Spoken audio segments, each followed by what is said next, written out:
보통 선교사들이 선교지에서 사역하다가 한국을 방문할 때 가장 큰 고민 중에 하나는 머물 숙소입니다.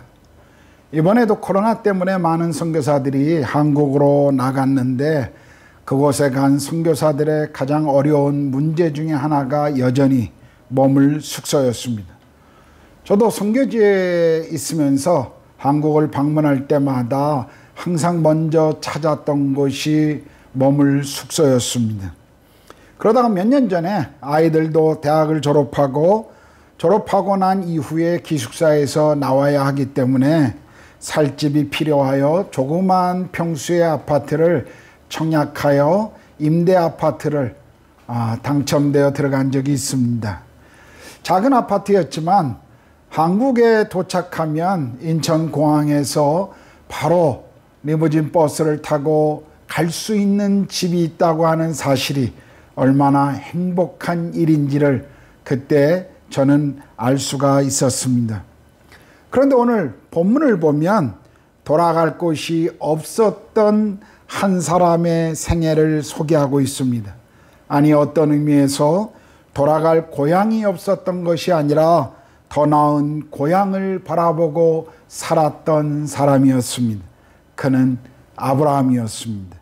성경 히브리서 11장 8절에서 10절은 아브라함을 소개하면서 믿음으로 아브라함은 부르심을 받았을 때 순종하여 장래의 유업으로 받을 땅에 나아갈새 갈 바를 알지 못하고 나아갔으며 믿음으로 그가 이방의 땅에 있는 것 같이 약속의 땅에 거류하여 동일한 약속을 유업으로 함께 받은 이삭 및 야곱과 더불어 장막에 거하였으니 이는 그가 하나님이 계획하시고 지으실 터가 있는 성을 바랐음이라 라고 말씀하십니다. 그리고 15절 16절은 그들이 나온 바 본향을 생각하였더라면 돌아갈 기회가 있었으려니와 그들이 이제는 더 나은 본향을 사모하니 곧 하늘에 있는 것이라.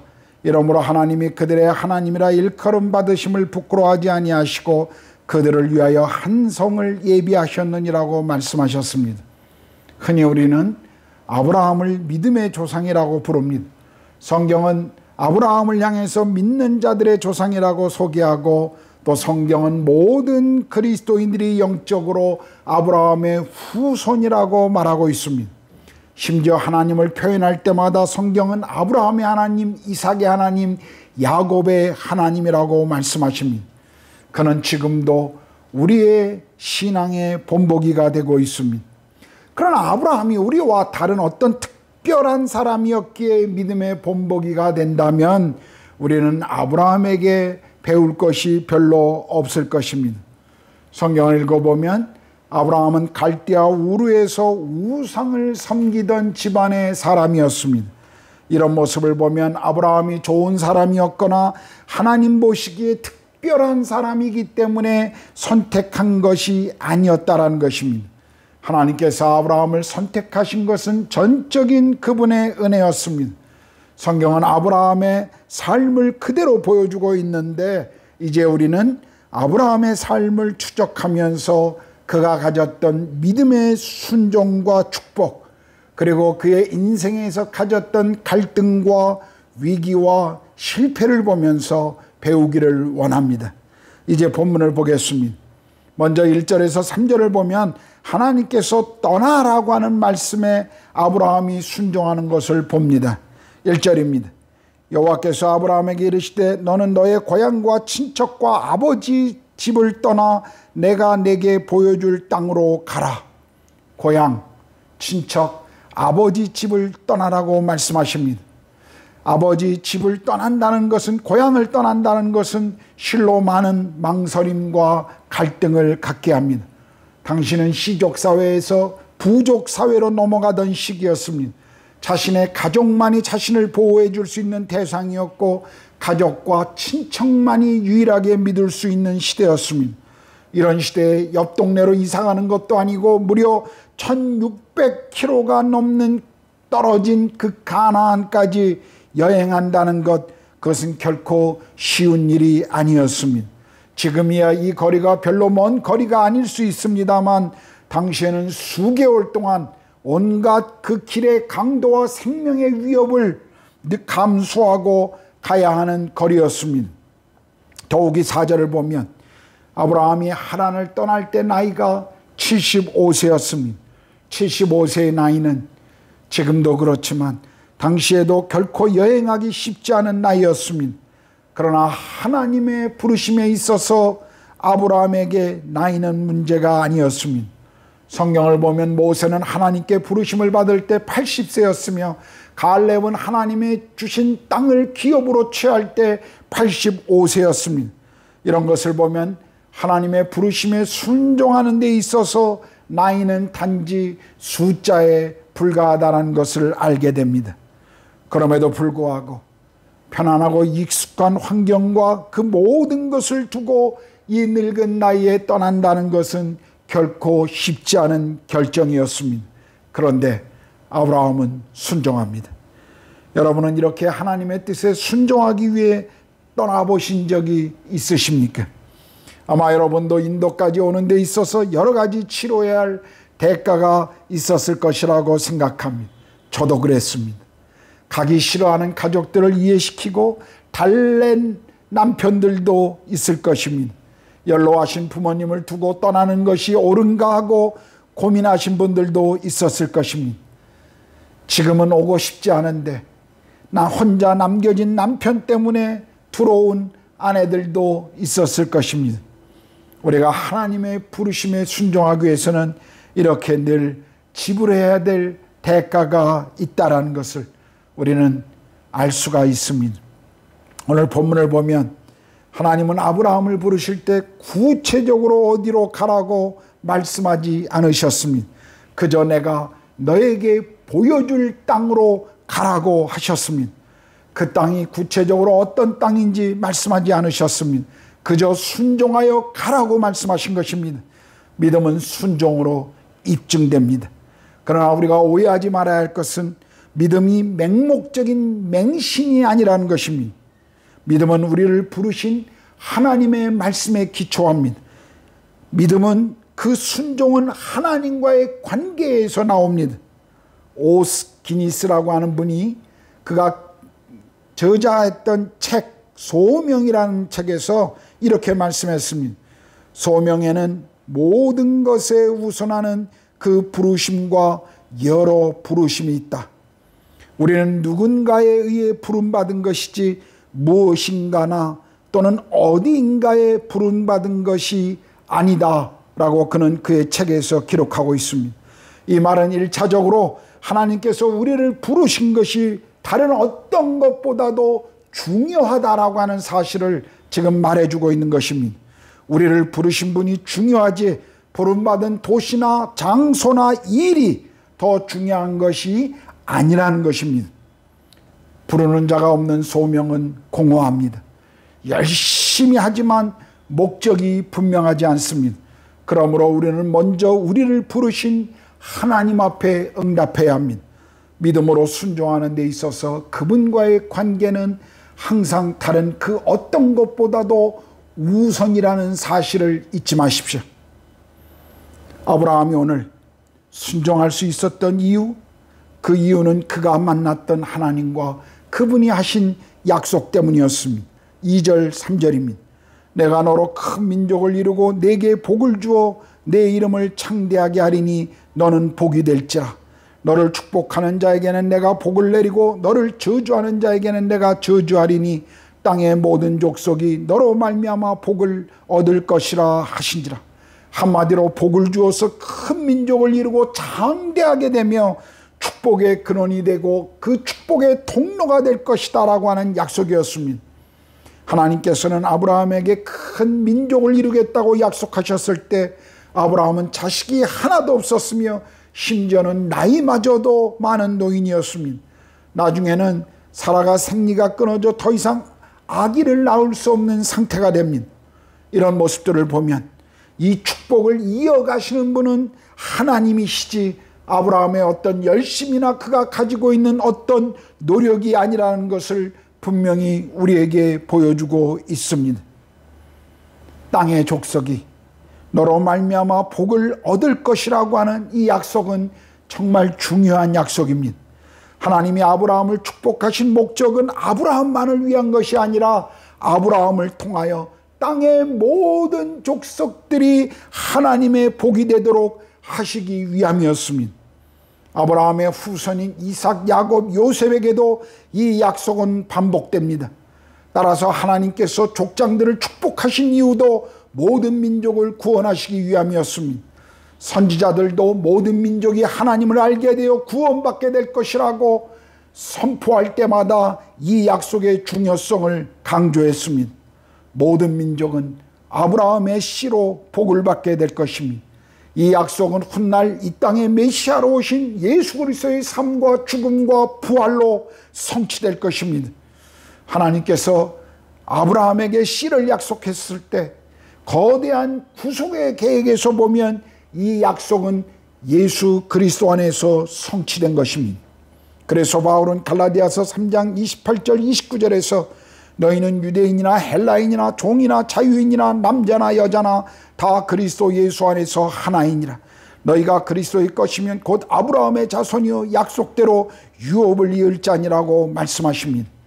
우리가 예수 그리스도를 통해서 하나님의 자녀가 되었다면 우리 모두는 다 믿음 안에서 아브라함의 자손이 된 것이며 축복의 계승자가 된 것입니다. 아브라함을 부르실 때 이미 우리를 보고 전 세계에 흩어질 거대한 하나님의 교회를 아브라함의 자손으로 보고 부르신 것입니다. 하나님이 아브라함을 부르실 때 그 아브라함을 부르시면서 하나님 속에 갖고 계시는 이 원대한 계획을 그분은 보시면서 얼마나 흥분하셨을까요? 이제 하나님이 아브라함에게 하신 이 약속이 왜 중요한지를 알게 되셨을 것입니다. 하나님이 어떤 사람을 선택한다는 것은 다른 사람들을 버린다는 의미가 아닙니다. 그 선택된 사람을 통해서 다른 사람들을 축복받을 수 있게 한다는 의미입니다. 하나님이 오늘 우리를 그분의 자녀로 영적인 아브라함의 후손으로 부르신 목적도 동일한 이유입니다. 우리가 하나님의 영광스러운 하늘의 복을 누리며 우리를 통해 그 복이 또 다른 이들에게 흘러가도록 하기 위함이었습니다. 하나님께서 우리에게 복을 주시는 이유는 우리만 그 복을 누리라고 하신 것이 아닙니다. 여러분, 물은 고이면 썩게 되어 있습니다. 우리 그리스도인들은 고여 썩어가는 웅덩이가 아니라 계속해서 넘쳐나는 샘입니다.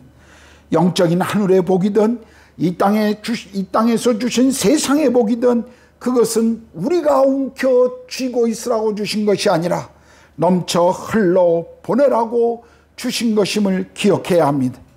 하나님께서는 우리를 복의 근원으로 부르셨습니다. 하나님께서는 우리를 축복하는 자를 축복하시고 우리를 저주하는 자를 저주하신다고 말씀하셨습니다. 이것은 실로 엄청난 약속입니다. 이 사실을 우리가 제대로 이해하지 못하고 있기 때문에 어떤 이들은 이 세상에서 당당하지 못합니다. 우리는 하나님께서 우리 때문에 우리가 머무는 곳을 축복하신다는 사실을 알아야 합니다. 우리 그리스도인들은 그런 사람들입니다. 우리는 복을 전달하는 전달자입니다. 요셉 한 사람이 보디발의 종으로 왔을 때 그 가정은 복을 받았습니다. 요셉이 감옥에 억울한 누명을 쓰고 들어갔을 때 요셉 때문에 감옥이 평안했습니다. 요셉이 애굽의 총리가 되었을 때 요셉 때문에 전 애굽의 백성들은 생명을 구원받을 수 있는 복을 누렸습니다. 우리가 하나님의 부르심에 순종할 때 하나님께서는 우리를 사용하셔서 우리가 있는 그곳을 축복의 장소로 바꾸시는 것입니다. 지금 여러분과 저는 인도 땅에 머물고 있습니다. 우리는 인도에서 하나님의 나라 복음과 그 삶을 지금 살아가고 있습니다. 하나님께서는 우리 교회 공동체를 통해 우리에게 주신 복이 이 땅에 흘러가시도록 우리에게 요구하십니다. 우리는 이 명령 앞에 순종해야 합니다. 그런데요, 오늘 본문에서 볼 수 있는 재미난 사실은 아브라함이 하나님의 부르심에 순종하여 엄청난 대가를 지불하며 찾아왔던 땅의 상황입니다. 5절 6절입니다. 아브라함이 그의 아내 사레와 조카 롯과 하란에서 모은 모든 소유와 얻은 사람들을 이끌고 가나안 땅으로 가려고 떠나서 마침내 가나안 땅에 들어갔더라. 아브라함이 그 땅을 지나 세겜 땅 모래 상수리 나무에 이르니 그때 가나안 사람이 그 땅에 거주하였더라. 여기 마침내 가나안 땅에 들어갔다라고 하는 이 표현을 보면 아브라함의 여정이 결코 쉽지 않은 여행이었음을 우리는 알 수가 있습니다.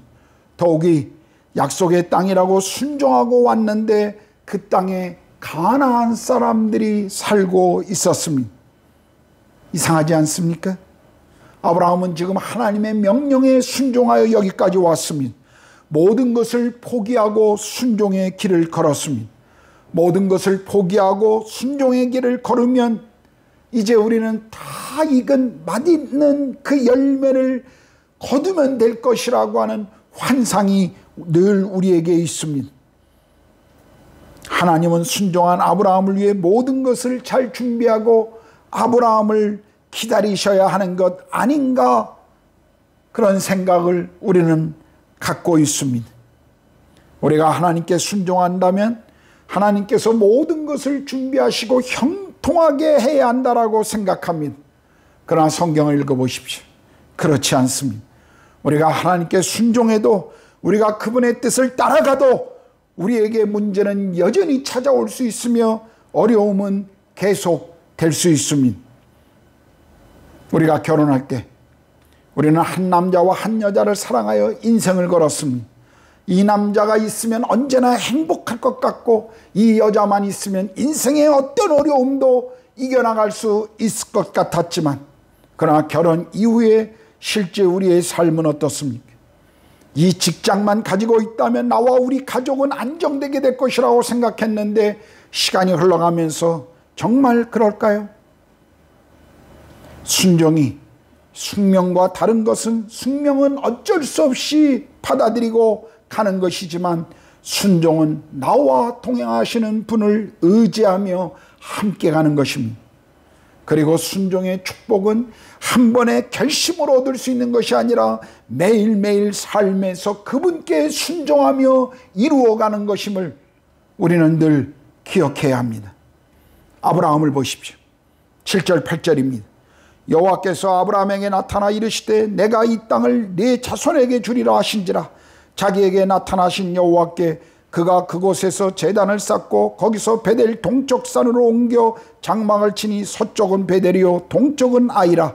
그가 그곳에서 여호와께 제단을 쌓고 여호와의 이름을 부르더니, 아브라함은 그곳에서 제단을 쌓고 예배를 드립니다.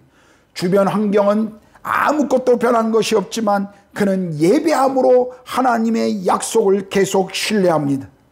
하나님의 약속에 대한 아브라함의 응답은 예배였습니다. 여기 나오는 베델, 아이, 이 지역은 어떤 것입니까? 우리가 알고 있는 것처럼 훗날 여호수아가 이스라엘 백성들과 함께 들어가 정복할 땅들이었습니다. 이스라엘이 앞으로 자기 땅으로 받을 기업이었습니다.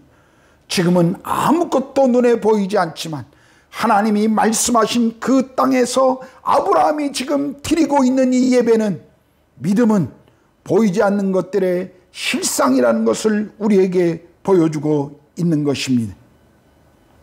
땅 한 평도 받지 못했던 아브라함이 지금 믿음으로 드려지고 있는 이 예배를 받으시면서 하나님은 얼마나 흥분하시고 기뻐하셨을까요? 지금도 마찬가지입니다. 어렵고 힘든 시간에 우리가 드리는 예배를 받으시는 하나님은 얼마나 그것을 기뻐하실까요? 한 번은 유럽을 여행하는 동안 저희 부부가 3곳에서 예배를 참석한 적이 있습니다. 런던에서는 성공의 교회 예배를 참석했습니다.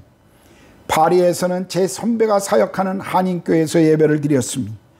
그리고 로마에 가서는 우연히 바티칸 성 베드로 광장에서 교황이 직접 집례하는 예배를 참석하였습니다.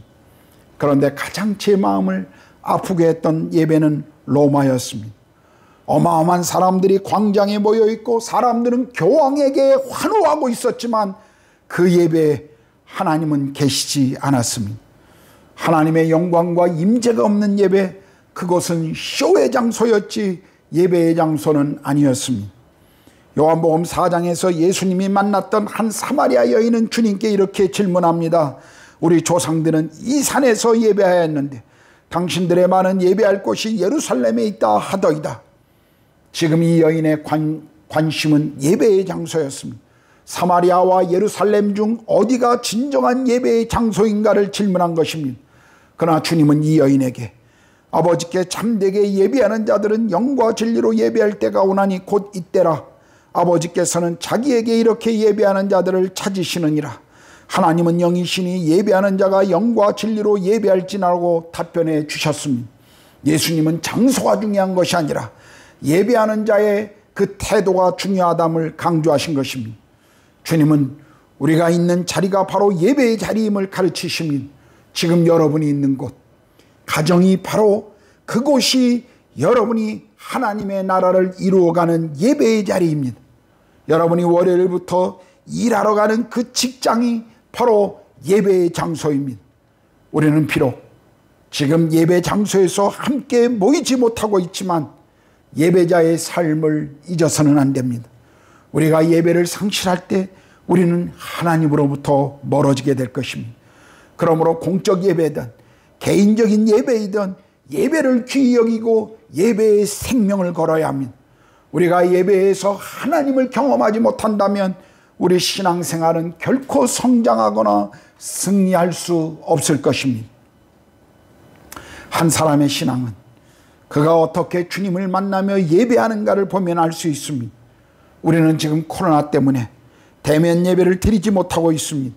그렇다고 우리가 예배를 드리지 못하고 있는 것은 아닙니다. 우리는 단지 대면 예배를 못하고 있는 것이지 예배는 계속되고 있습니다. 예배는 성도들의 거룩한 공동체인 교회가 하나님께 늘 드려야 하는 놀라운 축복입니다. 하나님 나라의 선포이며 우리가 천국에 가서도 영원히 드릴 예배를 지금 여기서 드리고 있는 것입니다.